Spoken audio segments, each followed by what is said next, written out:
ஓ, கோவம் வருதா?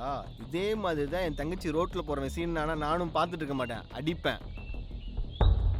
ஆனால் என் தங்கச்சி சொன்னதுக்காக தான் உன்கிட்ட நின்று பேசிகிட்டு இருக்கேன். இதோட நிறுத்திக்க ஜீவானி. வைஷ்ணவி லைஃப்பில் மறுபடியும் வரதோ, வேலைக்கு போகும்போது நிப்பாட்டி பேசின என் காதுக்கு வந்தது, அப்புறம் அவள் சொன்னாலும் நான் கேட்க மாட்டேன்.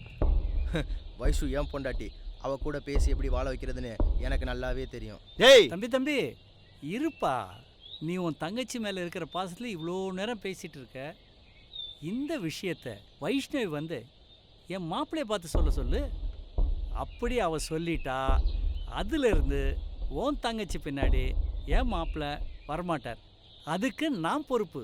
அப்படி சொல்லி என் மாமா குட்டி, இதே விஷயத்த என் பொண்டாட்டி என்னை நேரில் பார்த்து சொல்கிறாளான்னு பார்க்கலாம் எழிலு. ஏய், யாரா உனக்கு பொண்டாட்டி? உன்னால் நடந்த பிரச்சனைலேருந்து என் தங்கச்சி இப்போ தான் வெளியே வந்து நல்லா இருக்கா. அதனால் அவள் கூட சேர்ந்து வாழும் கனவுல கூட நினச்சி பார்த்துடாத. ஏன்னா என் தங்கச்சிக்கு வேறு இடத்துல மாப்பிள்ளை பார்க்க ஆரம்பிச்சிட்டோம்.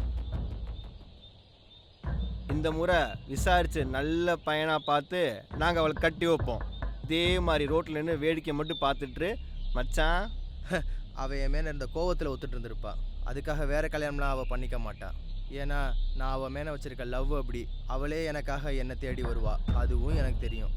கல்யாணம் நடக்குதா இல்லையான்னு நீ பாரு மச்சான். பார்க்கலாம் எழிலு, பாரு.